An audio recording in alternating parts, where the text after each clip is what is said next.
So I was doing a treatment on Pia. She's our office manager. If you call us at the clinic because you're like, hey Huang, I heard about your Shockwave, I really want this treatment, ask Pia. Because she was like, oh, it hurts me right here. She actually thought it was like the back of her neck and a little bit of her shoulder. And what we were able to do is we were able to go there, but that's not where the problem was. The applicator head led us to around that shoulder blade, and we were able to apply it with the right amount of dosage to literally from one session reduce her pain significantly. And also, because the pain was much less, she was able to move it better.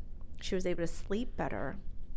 So if you're someone with shoulder pain, you have tendonitis, bursitis, any of those itises, or you just have shoulder pain, you're like, I don't know what